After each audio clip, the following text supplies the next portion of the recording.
Good morning, everybody. This is not a nice spot to be in. Woo. So, first thing, a wee bit of housekeeping. Could everybody make sure that their mobile phones are on silent? Myself included, probably. Is this too loud? Am I too close to the mic? Okay. Yeah. Okay. Thanks, Eamon. So mobile phones are turned off, and then toilets are, I feel like you're woman on the airplane. Toilets are out that way and this way as well. There's water also here. If anybody needs anything for their comfort, just raise your hand and somebody will come to you. We have all the RFJ staff here, which is great. So, Mansion Moy, Gacdinia, good morning everyone. And I'm sure you all have received this beautiful book. And it's such an honour for me, as Misha Pauline Nikin. I'm from Tyrone and I work with RFJ. Was that a big queue for Tyrone? Thank you. Hi, Burma. So it's so lovely even just to hold this in my hand and see what has been put together, and even the stuff on my own brother. So thank you all for joining us here today at St Mary's for the launch of Lost Gaels, remembering the members of the GAA killed during the conflict in Ireland, written by Peter Thompson. So this morning is both a celebration of Peter's remarkable work, but also the families who made their contributions. And I suppose it's an opportunity to reflect on the powerful themes of memory, resilience and community that is very much shown in this book. So before we just launch into it, could we take a wee moment to remember and acknowledge those that have passed before this book was launched. I know the Peter is going to be mentioning them as well, but I just felt in my heart that I needed to say that. Those who have passed away before the book was published, and they made major contributions to Peter. Their absence is deeply felt, and we honour their memory this morning because it is their stories and the stories of so many others that Peter's work ensures will never be forgotten. And don't be panicking that I have all these pages. It's just that I'm too proud to wear my glasses, so got it all nice and big. So in that spirit, I'd just like to share a wee sentiment inspired by Christy Ring. I'm sure you all know who Christy Ring was. If you don't, then you'll have to Google him. So, lives like great games are never truly lost. They are remembered for the heart, effort and spirit of those who lived them. So this quote for me captures the essence of what Peter has achieved with Lost Gaels. Through his work, Peter ensures that the stories of our people whose lives were tragically cut short are not forgotten, but instead celebrated for the heart, effort and spirit that they brought to their families and to their communities. That their legacy endures in memories and in the hearts of those who knew them and loved them, and in the pages of this book now preserved for the future generations.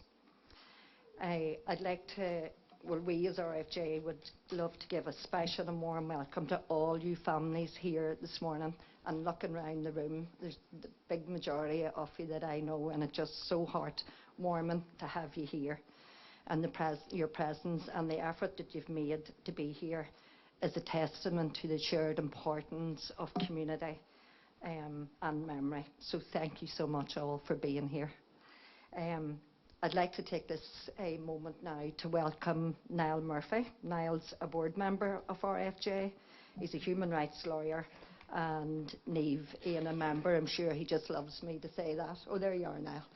So it's a lovely privilege, Niall, to call you up to the stage, and then Niall and Peter will have a wee conversation.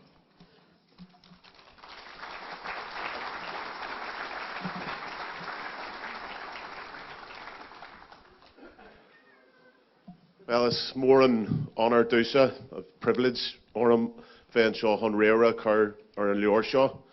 It's an absolute personal honour and privilege to be asked to introduce Pater on this special day, the publication of this most important book. As a member of the Board of Directors of Relatives for Justice, this is a special day for RFJ as an organisation, but also for Pater's family, who have supported and encouraged him in his painstaking research, and we're all exceptionally proud of Pater today. So a round of applause for Pater.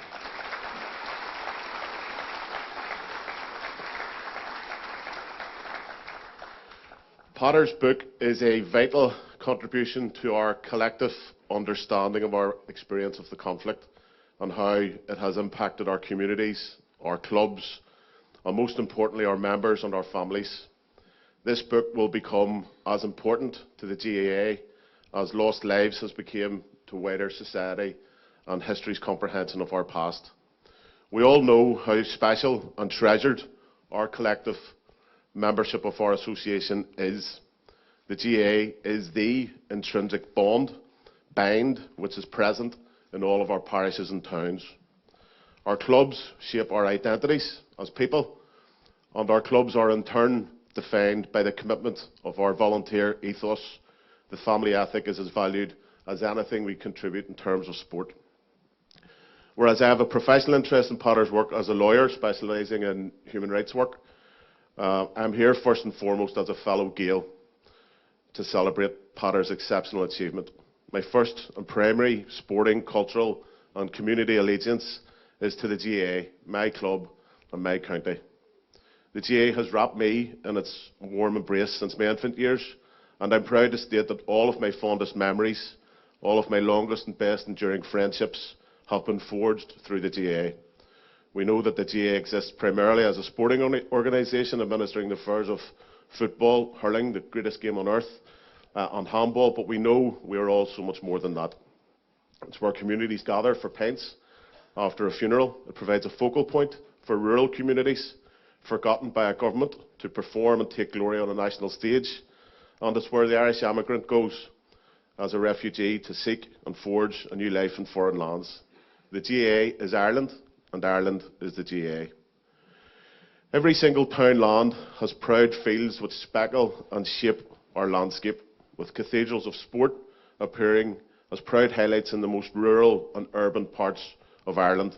I immediately think of the local club closest to here, Davits, and the special facilities that they have developed in recent years, matching the immediate local excellence at O'Donnell's, St Gall's and Pater's own club, Neva 1.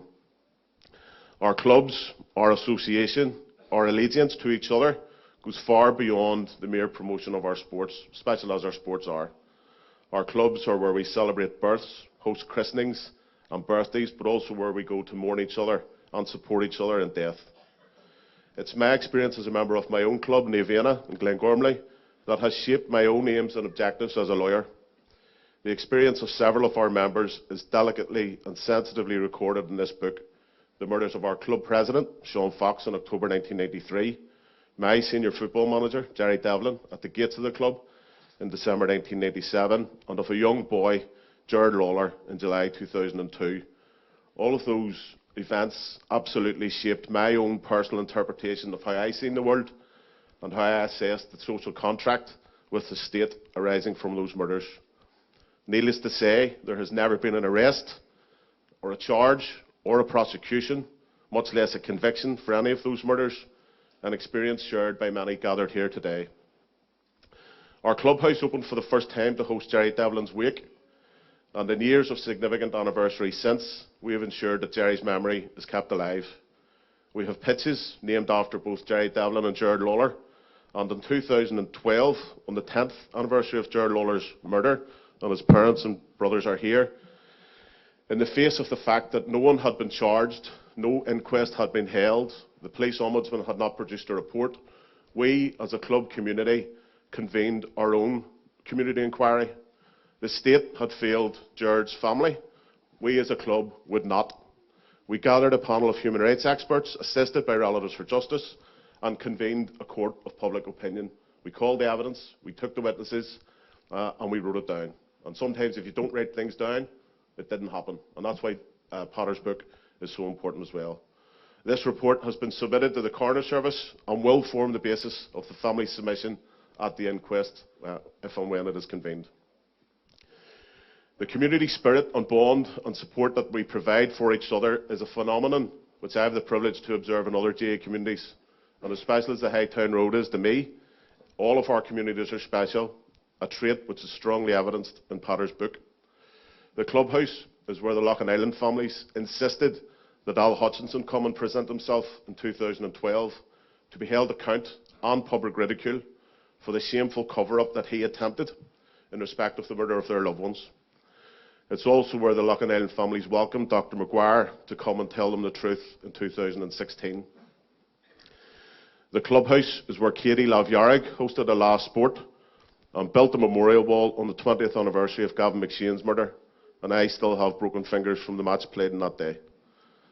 The Balahi Wolf Tones clubhouse is where the community gathered to support the family of Sean Brown, planting an oak tree on the 25th anniversary, attended by the President of the Association, Larry McCarthy. And I will always reference a powerful letter written by the Balahi Club chairman to every unit of our association on the event of the failure of Sean's inquest, wherein he outlined, and I recite, "As club, as friends and neighbours, we can no longer hold our dignified silence. As a community, we are furious at the treatment of the Brown family, and we actively seek the support and solidarity of our wider association at this time of legal and moral repugnance. As a unit of our association, we represent what's best about our society. However, what we have observed the Brown family endure in recent weeks and months, indeed years, is the lowest, and which no longer can be tolerated. We are indebted to the voluntary motions of solidarity, reciting expressions of concern by the recent county conventions of Derry, Tyrone and Armagh. We respectfully consider that this correspondence is considered by all units of our association at both club and county level, and we ask each chairman or the last person to lock your club gates, is this how you would accept your family, your club, your community, perhaps your own dignified memory to be treated? This book is an act of support and solidarity. I know there's many, many further examples of unbreakable community spirit and solidarity in this room. I referenced the above merely as a lived first-person experience. A Maori phrase references what it means to be a good ancestor. It states that a good ancestor is one who plants acorns for oak trees that they know they will never see, but will provide shade for future generations. This is what we do in our clubs, and which is so expertly captured and sensitively recorded by Potter in his book. Perhaps a more local variation is Erskaha Kela, a Warian Nadini, a phrase that was brought to my attention by Fergal Enright, who I know is in the room. We take shelter and comfort in each other's shade. Today, and through this book, we take shelter and comfort from each other. Gurmila Meogov.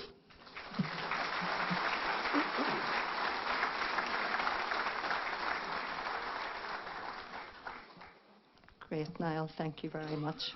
So it's a great privilege to introduce Peter Hampson, the author of Lost Gaels. Peter has poured his heart and his soul into this book and working with us, the families, in a gentle yet compassionate way, keeping us on track when it became difficult or when people didn't do the work they were supposed to do. Myself. Peter had to keep at me. So he has created both an historical record and a deeply human story of our sons and daughters, of our mothers, our fathers, our husbands, our wives, our brothers and our sisters, our people. For these are our people. And I would love to invite you all to join me in welcoming Peter to the stage to share more about Lost Gaels and the journey that led to its creation.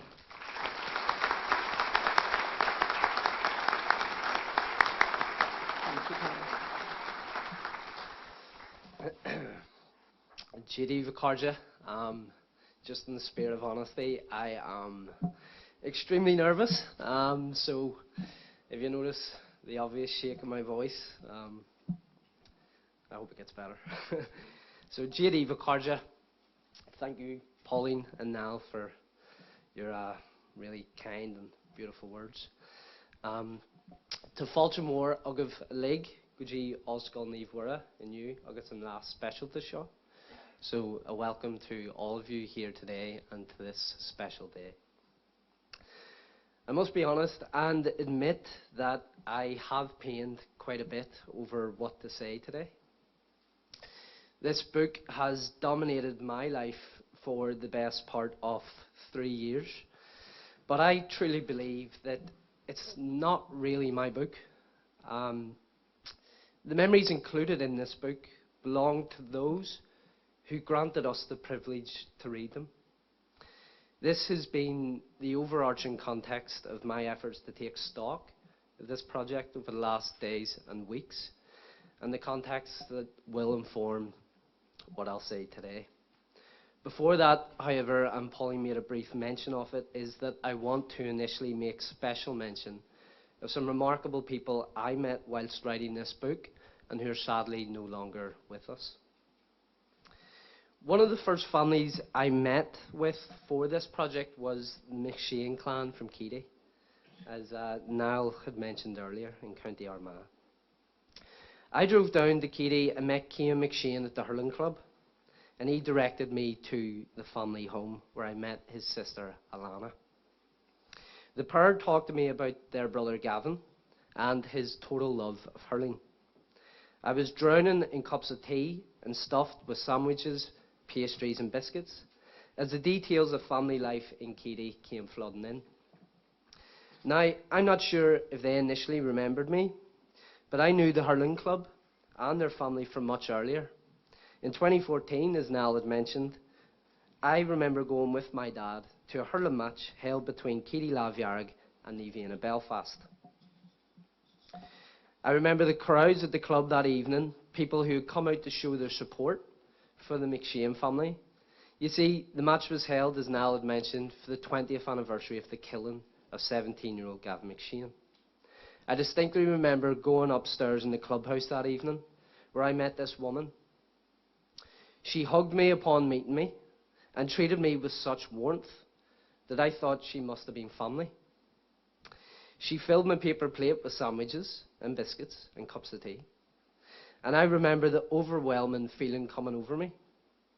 The strange feeling of not really understanding what I had done to receive this affection from a woman I had never met before. She then began to talk to me about her son, Gavin, who wasn't much older than I was at the time of his killing. She showed me his hurls and his helmet and his trophies and medals, of which there are plenty, and his boots, which are now cast in metal. To those who knew her, Maria McShane was a source of warmth and light. She was defined by an indescribable strength of character, and the love she had for her family fueled an unstoppable determination to see justice done to the memory of her Gavin. I cannot help but see the parallels between my first encounter with Maria and the time I spent with Alana in Keon. It is not only evidence that Maria passed on her incredible qualities to her children, but also evidence of what it means to people to have someone listen.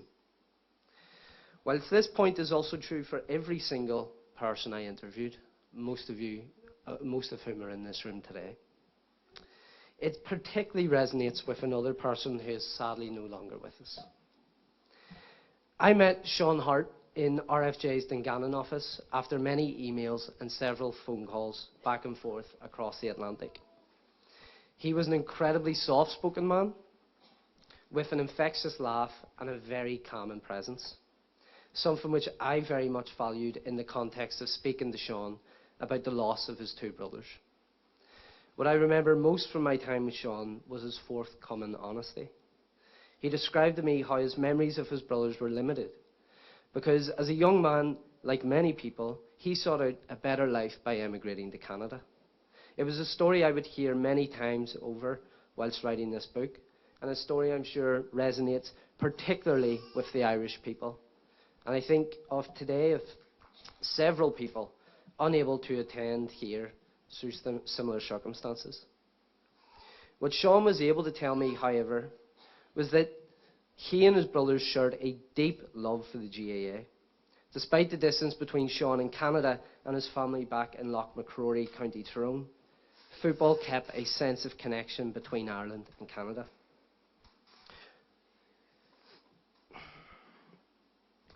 Pardon me.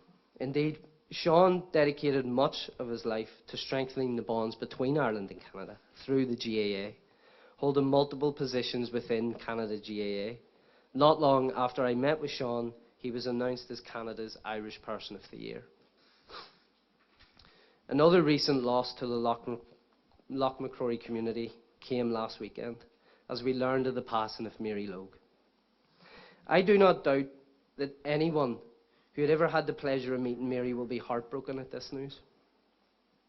And our thoughts today are with her sons Cathal, Carl and Sean and the wider Logue family. For those who did not know Mary, you have only to speak her name, with the many people in this room who did, to get to know and just to understand what a remarkable woman she was. Mary had an incredibly encouraging presence to her, which was most welcomed by myself, as she and her family were some of the first people I met whilst writing this book. She was also exceedingly funny and had a knack for storytelling that only Irish mummies have the good fortune of possessing. Again, making my life that bit easier. It became clear to me, however, that Mary made everyone's life that bit easier. She was someone who went to great efforts for those in her life, and for all the right reasons, there were loads of people in her life. What was most remarkable about Mary, however, was that she exuded all of these qualities despite the great loss that she had suffered.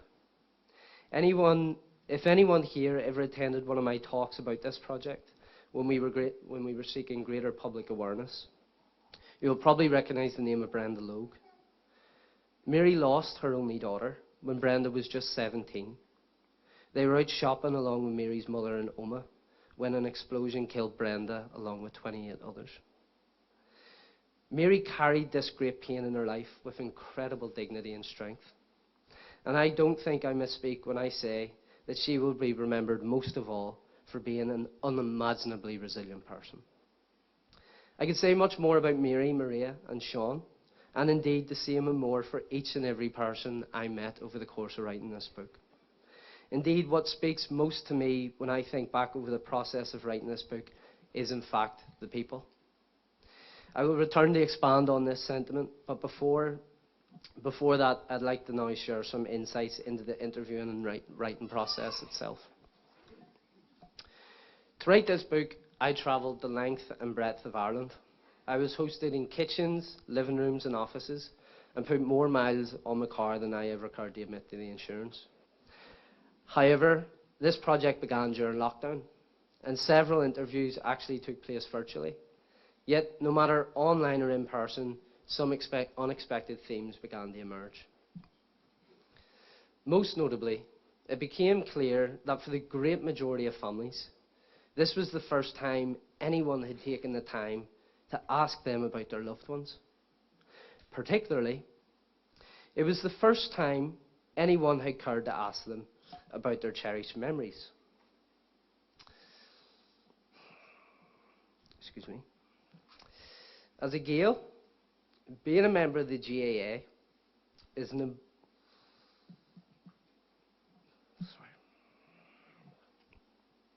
being a Gael is as important a marker of identity as anything else that makes up an individual, who he or she is.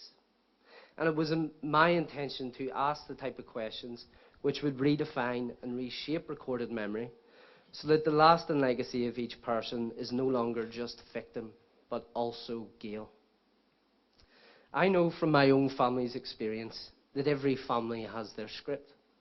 If someone outside the family asks, and I emphasise if, about their experience of loss, there is always a script. This will almost invariably be focused on the circumstances of their loved one's death, and then the subsequent years of grief and impact of loss on the family.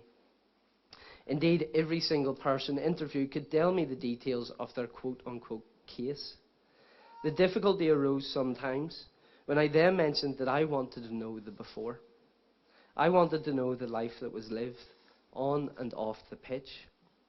What emerged then were new conversations between family members and friends of the family, where old memories were rediscovered and indeed shared for the very first time.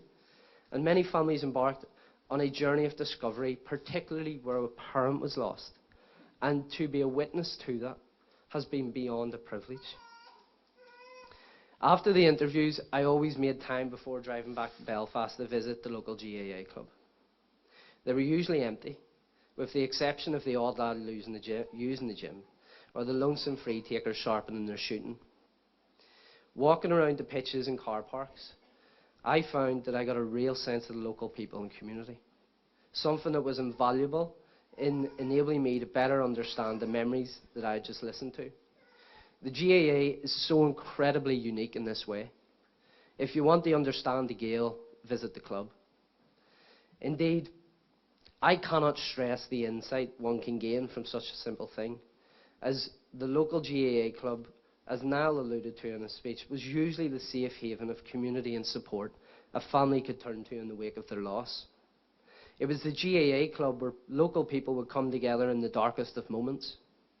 Local GAA clubs provided families with all sorts of support, ranging from being a space of escapism to a space for activism. Indeed, when I began this project, I made my first presentations at local GAA clubs, including my own as an initial sounding board for the project's stated aims. They were, are, and will remain unrivaled in their ability to act as a lens through which to view the true character and soul of communities across Ireland. A related point to this is an observation I've dedicated some words to in the book, and which I would like to read out to you today. There can be no doubt that the GAA and its membership suffered harm on a very large scale during the conflict. I make this observation as a means of giving, albeit limited, recognition to the many accounts of harm that I have heard during the interviewing process, accounts that I have not been able to record in the book, and that are undeniably deserving of an entire book in and of themselves. If you were a Gael living through the conflict in the north, you will undoubtedly relate to the following. In each interview I conducted, without exception, I was told anecdotes and accounts of intimidation, harassment, and violence endured over decades by people seeking to play and take part in the GAA in the north of Ireland. Whilst the entries to this book reflect these experiences, I want to draw specific attention to this subject and give some analysis to it. In conflict-related violence discourse, recent attention has been drawn to the different types of harm suffered by those who live through conflict, and whether our definitions of what experiences constitute harm are appropriate. In other words, are there events and behaviours experienced during conflict which, upon reflection, we would now regard as incidents of harm? Experiences which, at the time, we might have deep down known were wrong, but which went nonetheless unchecked or unacknowledged. During the interviewing process for this book, the anecdotes of experience such as being stopped and searched because a person was carrying a hurl, wearing a GAA jersey, having team buses stopped and kit bags poured across the road, experiences of harassment and intimidation of Gaels would invariably be followed by a downplaying of the impact of that harassment. It wasn't as bad as everything else that was going on, or that's just the way it was. At the heart of the issue here is an idea that harm can become normalised and downplayed during conflict. And this often occurs when the harm forms part of a person's everyday.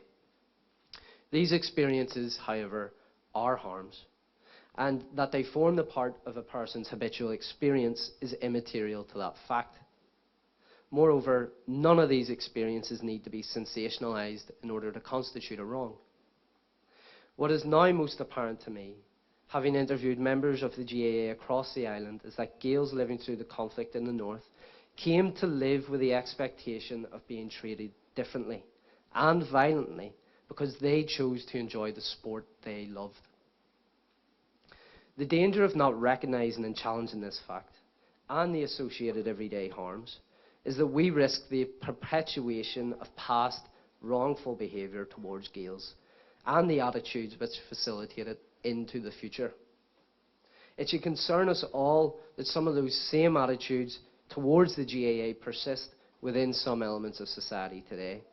And whilst no longer mainstream, those attitudes can have deleterious effects on the association. From motivating decisions regarding the allocation of public resources,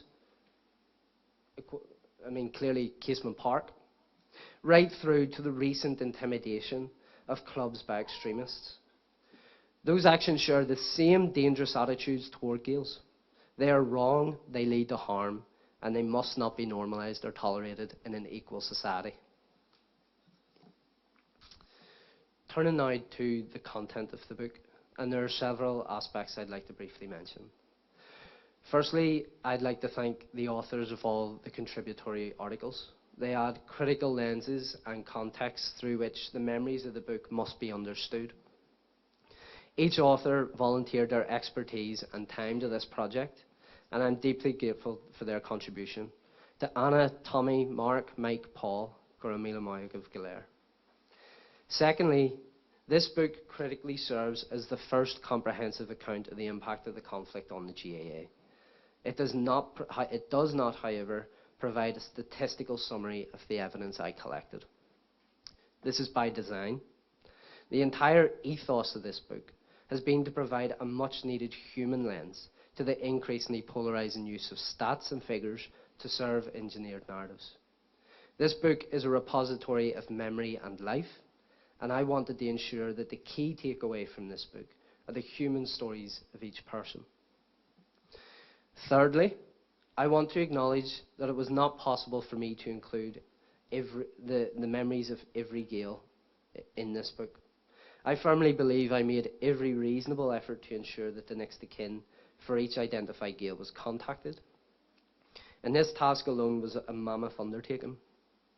Unfortunately, there is no single central repository of contact information for this type of work, and therefore there remains many memories of Gaels still to be recorded. I am, however, incredibly grateful for the assistance of many people and organisations in helping contact families who are included in this book, particularly to Brian McAvoy and the Ulster GAA. Lastly, I would like to reflect on my feelings of the book now that we're finally launching it today.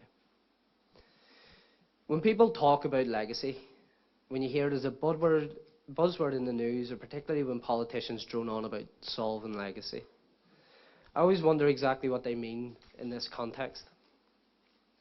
For my family, for example, whenever a politician mentioned legacy on the news, it meant that my grandmother, my father, my aunts, and each of us thought of Peter. On the outside, you might assume this stirred up grief and sadness, and you'd be right. For my grandmother and her children, and my grandfather Joe while he was alive, this pain never faded. It has never faded. But that's only part of it, because in our family, Peter's legacy is so much more than the tragedy of his death. To me, his legacy lives on in the way my grandmother and I have shared tears and laughter over her fondest memories of him, and his undeniable ability to bring crack into any room he entered. For all those people who talk about solving legacy, none of them have ever thought to ask my grandmother what she feels. She never asked to be associated with this term. But society's failure to collectively and consciously acknowledge her loss means that she still feels the sharp edge of that word, legacy. The same is true for each and every family in this room. No one in this country asked for conflict, and regardless of how you believe it came about, we must strive to bring the compassion and patience radiated by each person I interviewed for this book into our conversations about legacy. And my hope for this book is the help of that. To complete this talk, I would like to return to what I briefly mentioned earlier as being what speaks to me most when I think back over the process of writing this book and read my closing remarks from the book. That is people. Acknowledgement is one of the most powerful tools we, as individual and collective members of society, possess when we interact with one another. To be seen, to be heard, to be respected. These are the central qualities of human dignity that we each afford one another, that assures each of us of our equal worth as citizens. And it is more often a lack or denial of these qualities to a person or persons that precedes and perpetuates conflict. It is therefore unsurprising to learn that acknowledgement plays a central role in rebuilding relationships broken down by conflict. Indeed, acknowledgement is a fundamental pillar of transitional justice. During violent conflict, the circumstances bringing about victimhood, either physical injury or bereavement, not only have the effect of directly harming the victim, but also have the indirect effect, intentionally or not, of silencing the victim. What is crucial for any new society emerging from conflict is to reverse that silence. By looking to this class of people emerging from conflict, bearing all of its irreparable damage, and listening to their experiences and acknowledging their hurt, we help to restore the conditions necessary for equality of citizenship and ensure that the settings which preceded and perpetuated violent conflict no longer exist. This book began by quoting the old Irish saying, "Ar scatha céile war na daoine." The literal translation is people live in the shadow of one another.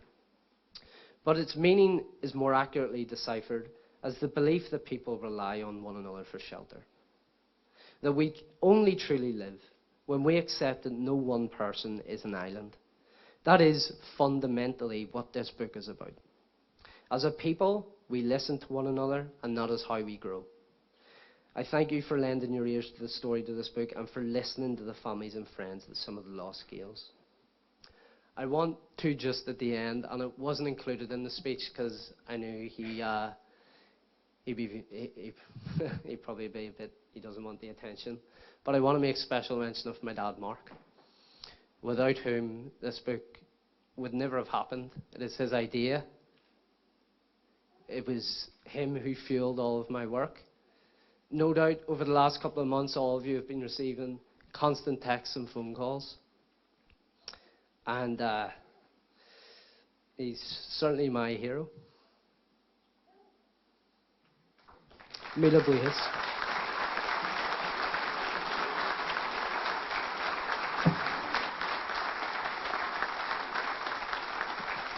Beautiful, Peter. Thank you so much. Could we take a few minutes with you of conversation with you and Niall, perhaps?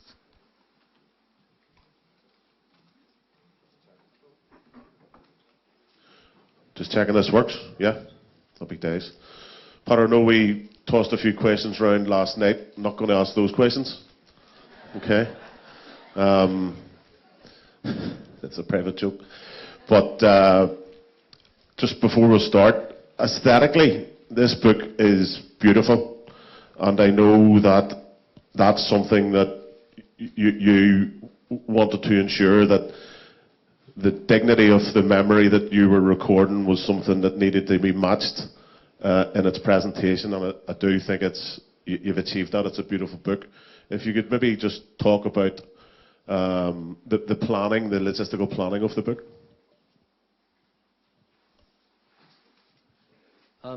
Thank you for your kind words, Niall. Yeah, I suppose when we initially set out in this project, it was actually Owen Conley from Relatives for Justice who did a lot of the initial desktop research in compiling a database. And I've mentioned him in the book, but for Owen taking up another role in Relatives for Justice, he would have undoubtedly been the co-author of this book. And many families in this room know Owen through his other role at RFJ.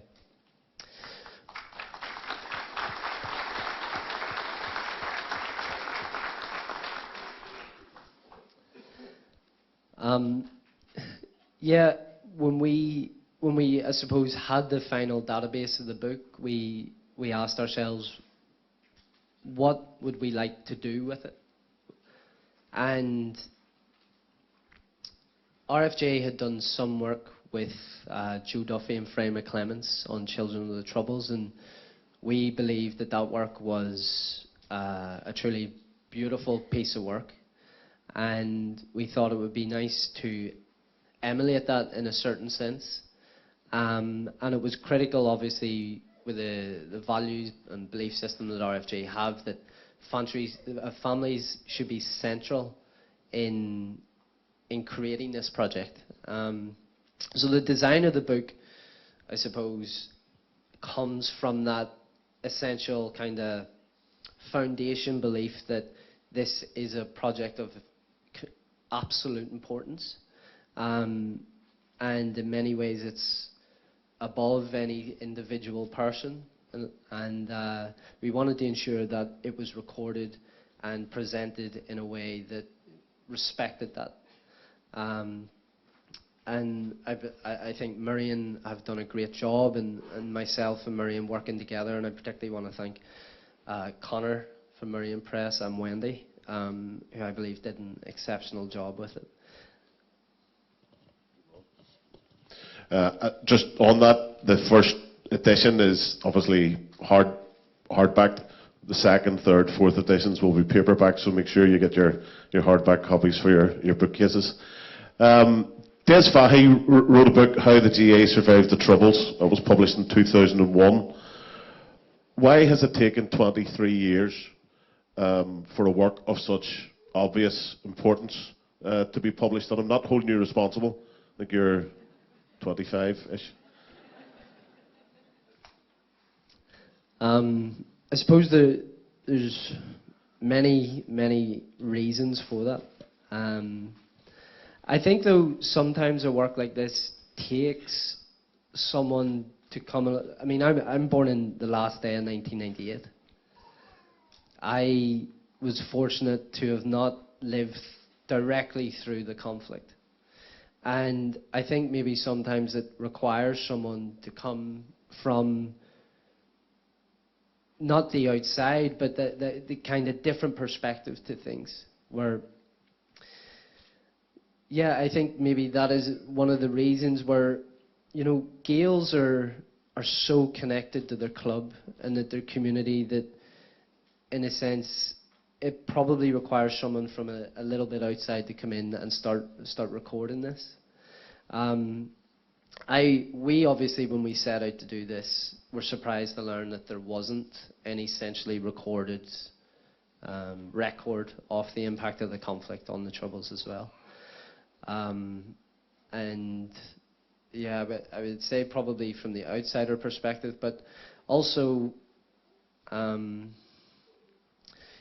I think speaking to families and speaking to Gaels who were affected, it's still very raw.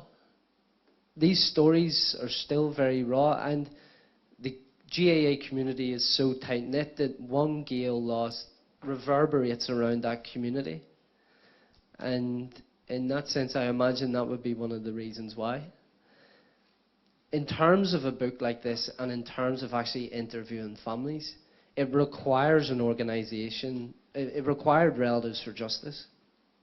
It requires an organisation and people, and I don't mean myself, but the people in RFJ who have spent decades working with families, as families themselves, in supporting, memorialising and leading campaigns and earning trust of people over decades.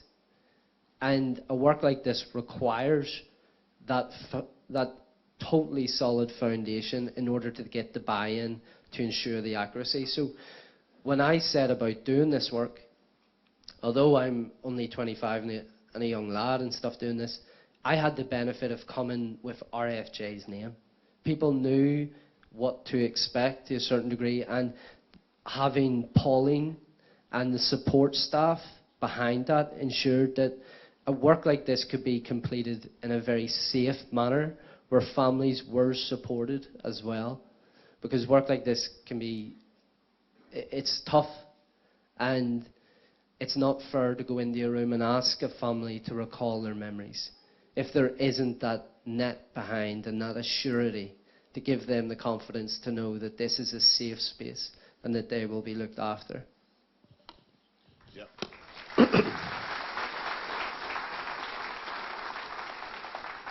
I know, obviously I know you, and I know that you've come to this with an academic pedigree, but in terms of your methodology, I know that you had a rigorous approach, that the only qualifying factor was membership of the association. Can you tell me a little bit more about your approach and how you conducted your research? Yeah, I mean, as I say, Owen initially began the research, and then ourselves worked together. We went through the likes of Lost Lives, archives, books that were written about the conflict, and our own record as Relatives for Justice, reaching out to families. And so it was, as I say, it was a mammoth task, in the sense that we had our own families that were already within the RFJ system. We had reached out to other victim support groups like the Pafanucan Centre, WAVE and Seth, who had contacted their members on our behalf to let them know they could reach me. Any publication where we saw that someone was lost and there was some sort of link to the GAA, we made a note of. And then we went about a process of confirming that with clubs, local people and families if we could. And we also obviously owe a great debt of gratitude to the Ulster GAA, who contacted every single club in Ulster on our behalf to let them know about this project. We also did public campaigns, and we were obviously up at St Enda's that night and just tried to raise as much awareness about the project as possible. So that's how we went about confirming and having our list. And I'm not saying that this list that's in the book is total or final, and I imagine with the publicity of this book we might actually get more families who reach out. But given we started this during lockdown, we had to have a cut-off date at some point. But I feel it is as accurate as it could have been. Yeah.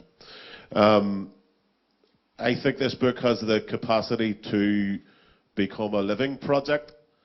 I feel that the book can be a catalyst for further focus and remembrance. And I know that's something that you've thought of. Can you just scope us through some of the working objectives that can see the project grow in terms of its importance as an oral and written archive? Yeah, I suppose when we had the idea of the book, we had it placed within this broader GAA legacy project. When I went out to families, like I mentioned in my talk, the McShane family, there are medals and hurls and trophies and boots. And some families have physical memorabilia of their loved one. And those are incredibly important. Not most of all, of course, to the families, but they're incredible pieces of history, deserve a platform as well. And so in my head, I have an idea of if families would like to participate in it, if we could work with the GAA in getting a permanent exhibition somewhere where we could have some physical shirts, jerseys, hurls, medals put together as a memorial, as a living memorial that people can go and see and look at. And you know, we talk about obviously the RFJ family quilts. Kevin Lynch's All-Ireland hurling medal is stitched into the quilt. These are the types of things that really make it real for people when they can see and feel something. And so I feel if that is definitely something in my head where this project could go. And we've been fortunate enough to have the support of the GAA, and particularly the extremely kind and encouraging words of Jarlath Burns in that sense. So I can see the project growing on to something like that. Absolutely. Just finally, because I know of some other contributors, if you could perhaps just give us a final insight into how you feel the role that the GAA has played in uniting and supporting communities at times of, the most sensitive, unimaginable loss.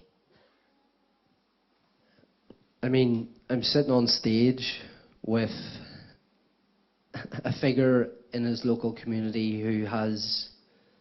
I interviewed families from St Enda's, and each of them, what they said about you as an individual now and as in your capacity as an organiser for St Enda's, how important the club has been in supporting families, in letting them know that they're not alone and they have a community behind them in any campaign that they wish to lead. But not only that, GAA clubs are also fantastic, and sport in general is fantastic at providing an escape. And the GAA provided exactly that for a lot of families. In the wake of unimaginable loss, the GAA club is where they could go to and play sport and feel that sense of support around them and community. I have only to think of the RFJ bringing quilts to local communities. They're put up in local GAA clubs.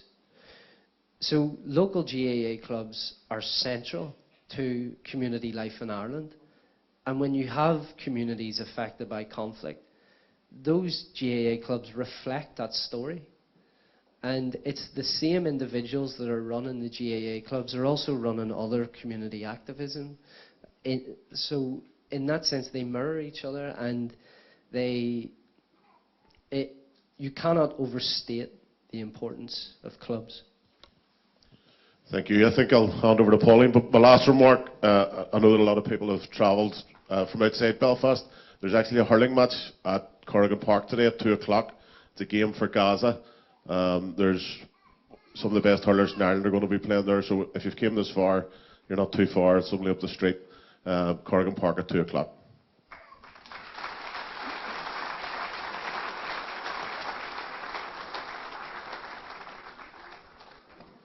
Thank you, Niall and Peter. Great insight, Peter, from somebody so young.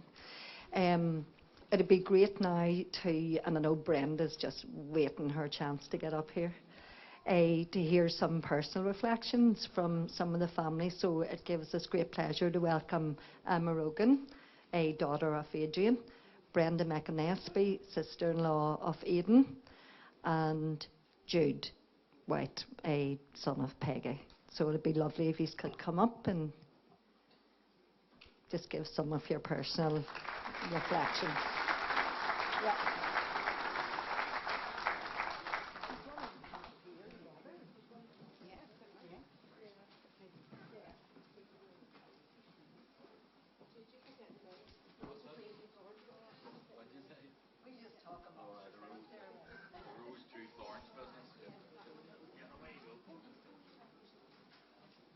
I probably, I don't know if it's right, but if everybody can hear me.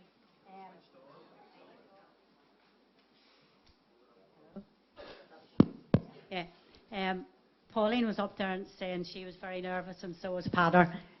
That's probably nothing like what I was like here at all, because I just presumed I was going to be asked a question or two. I didn't really realise that I was going to have to speak. But first of all, as I said, it's more an honour of Etin Shaw and you freshen. It's a massive honour to be here today as well. To have a look at the book, and as I said, I've just briefly looked at it here this morning. I think it's absolutely fantastic, and probably as someone that has probably slept, drank, ate football all my life, to have the GAA involved in it as well, it's an absolute privilege to be here. As I said, the GAA, and I think both Pauline and Peter particularly, I think, emphasised that, the importance that GAA has in everybody's lives, the length and breadth of the country, but probably more important in the northern counties. It creates a set of identity. It gives young girls, boys, whatever, that chance to get away from what was going on, maybe at home with the troubles and all the rest of it. I didn't directly, as I said, I wasn't born in one of the northern 6 counties, but in Monaghan, so I had probably an idea and had a little insight into what was going on in the north. But what I would like to reflect on, maybe it's something that I think the book will play a major role, is creating, as you say, that chance for people outside of the northern 6 counties to see what exactly nationalists and GA members suffered during the Troubles, because, to be honest, a lot of them either purposely or unpurposely maybe haven't a clue what went on. And I'll give an example of that whenever I had to do the Lost Gaels programme for the GAA, because I played football for many years for Monaghan. I'll give them a plug as well. But we were invited down to Waterford to do an interview, and then the TG4 cameras came up to Atnacloy and spent the day there. They were particularly interested in the Troubles and what happened to Aidan, so we had brought them down to the checkpoint.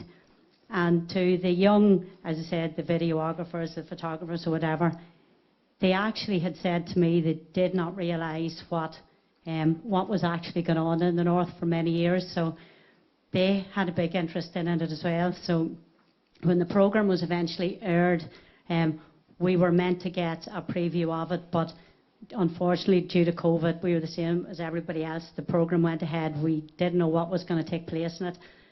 But it is a very popular programme maybe in the country at the minute. But as I was visiting a house of ours, and funny, they're here as well, Angela Boyle, who also lost her father and her uncle Owen Boyle and Francie McCahey during the Troubles. We were all sitting in their house actually talking about the Lost Gaels programme.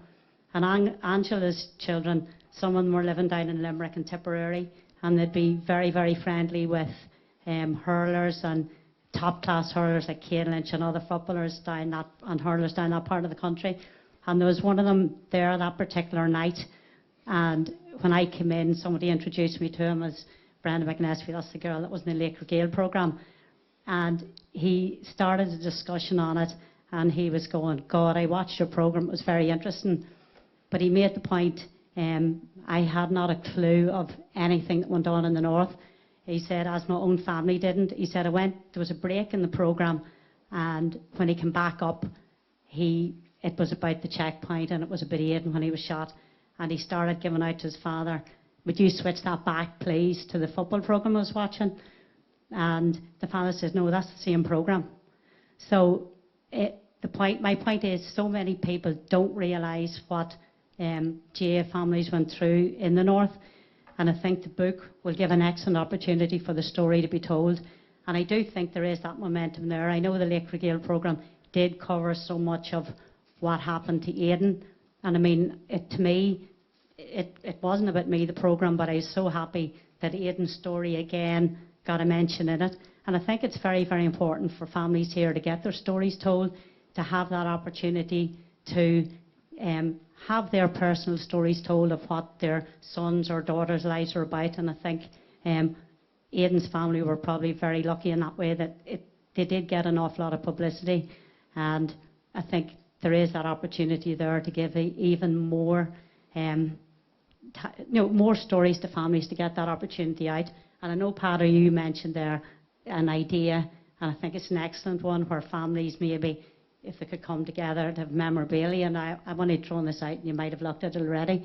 The museums there in Croke Park, I mean, why? I mean, I remember they came to me one day to have my All-Star jersey or something put up in, maybe there was a week of an opportunity for GA players to have that there. I mean, people are going to go in and look at that for a day or a week or whatever, but there's no reason whatsoever that there couldn't be a permanent spot in that museum for memorabilia or whatever of people that have lost their lives, GA members that have lost their lives in the Troubles. And I mean, as you said, Jareth Burns there at the minute, but to me, that's something that people of Leith and Brent of the country would have an idea to go and see and get, those personal stories out. It's just when you mention that.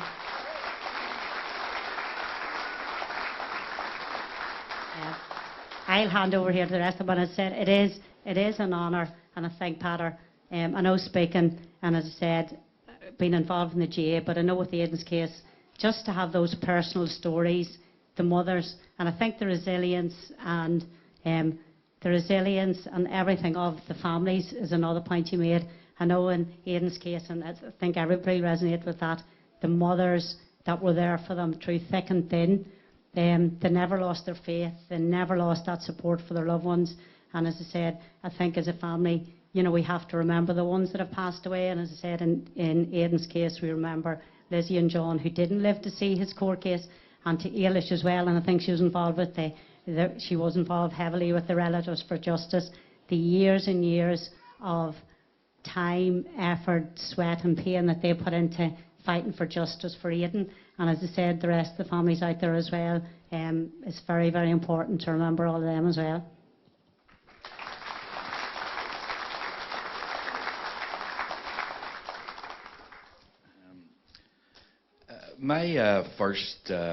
The first time I ever saw my dad cry was in 1972 in Milltown.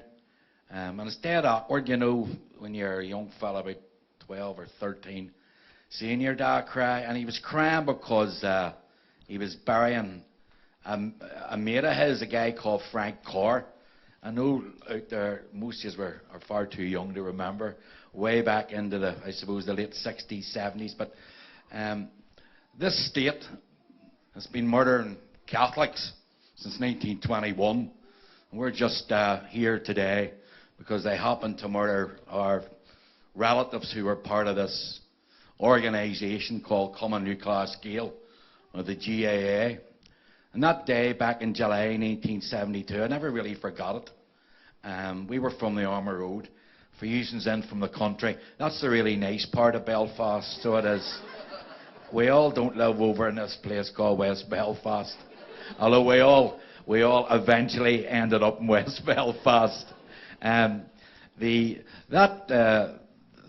murder of Frank Carr, who was a very inoffensive, if a grumpy wee man, as I can remember him, with 5 kids, changed his life, and it probably changed the life as a killing does of anybody. His 2 sons from Turf Lloyds were the finest hurlers one could ever come across. Jim played for Antrim and for Ulster for years, and Liam played for Ardoyne and Wolf Tones and Shannon.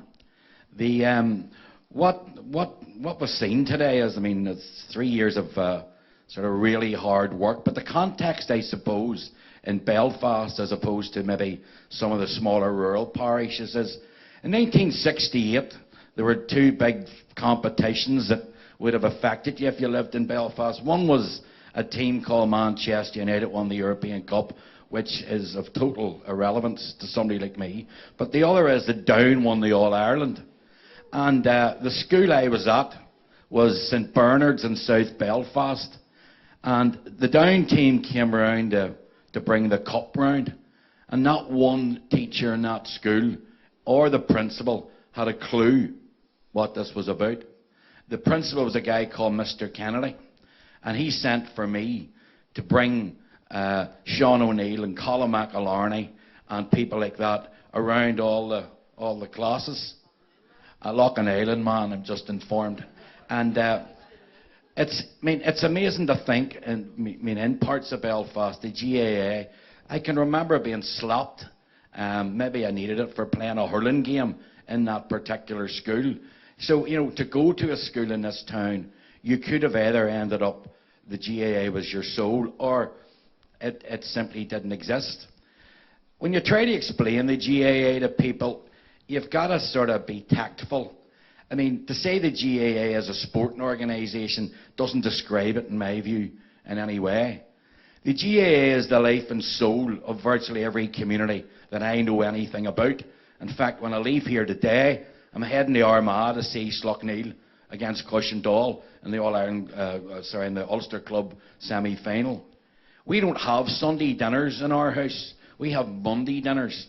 And when people come to our house and say, why do you eat on a Monday? It's very simple. We don't eat on a Sunday because Sunday is GAA Day. and you're either at a match, you're going to a match, or you're coming from a match.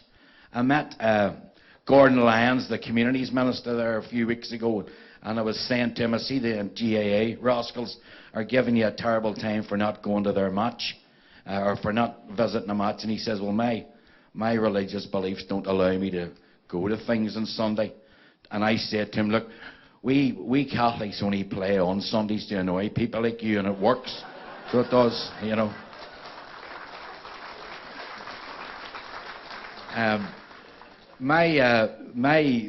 On a lighter note, I often feel my grandfather, or great-grandfather, I believe, was a Protestant. And I'm not going to hold that against him, but he made a sort of a mistake in his life. He met a woman from the Falls Road, married her, became a Catholic, and ever since then my life's been pretty shit. So it has. You know, I could have been head of the special branch instead of getting the shit kicked out of me by them over the years. The one danger point, I suppose, in being part of the GAA, let's not try to get above ourselves. We do have something here, in my opinion, which is quite unique. When you tell people in England or on your travels that we don't pay our players, nobody really believes you. They don't believe you. What do you mean? You don't pay? No, you don't. After you win an All-Ireland, you go home and you're delivering milk the following day, or you're teaching in a primary school, or you're doing... People simply do not believe that. We are not a sporting organisation per se. It's part of your DNA, it's part of your soul, it's part of your community. Your whole life, effectively, is wrapped around this organisation. And I know we have to put up with Gaelic football, but, you know, if I ever get my way, there'll only be one sport in the GAA, it'll be hurling and camogie. So, well... finally, Potter, your eulogy to your dad is very, very appropriate. He's and I'm sure your parents are very proud of you, very, very proud of you today. And again, we have something really special here. Let's share it and not get too above ourselves. There's no similar organisation.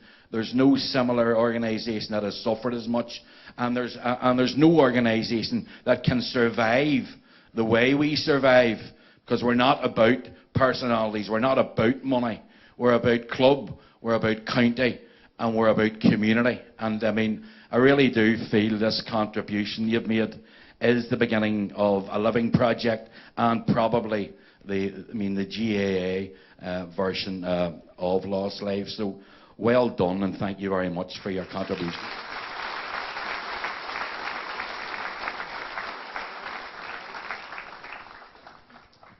I'll not keep this as long as Jude did. These are places to go and people to see, Jude. Look, I just want to thank you, Potter. You said that you went into people's homes and clubs and offices, but it's not very often people get into our house.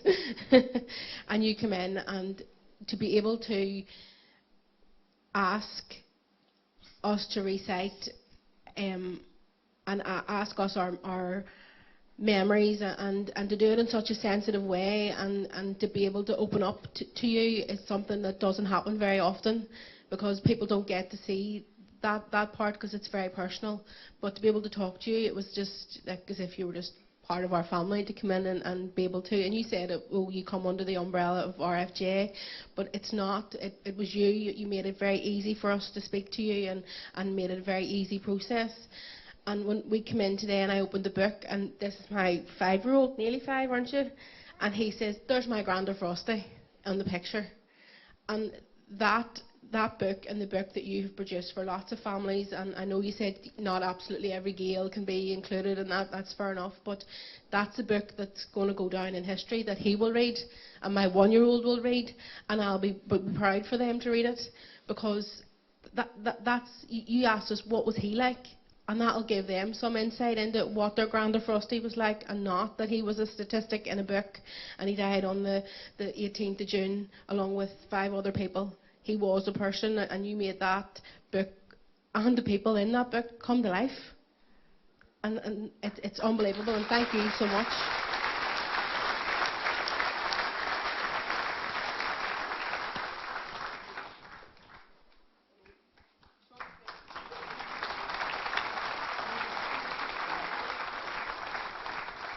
brilliant. Thank you so much, Emma, Jude, and Brenda. Well done. That was brilliant. And Owen. And Owen too, for entertaining us. And beautifully put as well. That's what it's about, isn't it? About bringing our people to life. Because these are our people, as we said earlier, our sons, our brothers, our mothers, our fathers, our husbands, our wives, our daughters, our sons, our cousins. So, as Peter pointed out quite rightly there, you mentioned about Owen. Owen worked in the initial stages of the book, and we'd love to call Owen and Peter up now. Owen, don't give me that look. We'd love to call Owen and Peter to the stage for a small presentation, and if Orla would, and Orla and Mary Kate, that's lovely.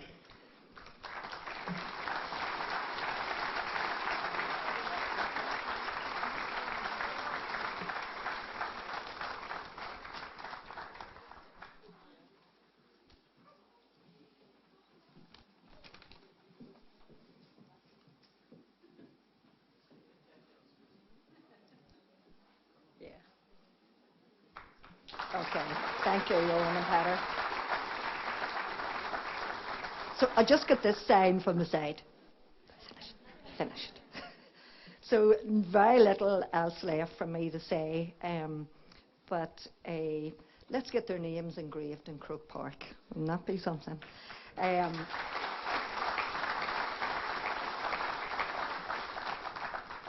lost my fucking notes. Sorry, Father. Sorry. Forgive me. So there's nothing else for me to say other than a huge gratitude to the families who gave so much and who continue to give so much, each and every one of you. And to every other person in this audience that made the effort to be here today. To Peter for all his great work, to Owen, to Niall and Jude and Brenda and Emma, and Mark and Andre and every single member of RFJ who turned up here today to help out. I hope I haven't left anybody out, have I? There's nobody left out. So massive mwila bhuichas to each and every one of you. And slán all you safe home. Peter will be in the foyer with signing books, and books are for sale there, but nothing else left for me to do, only say, Gura Mayagaf. Slán all you.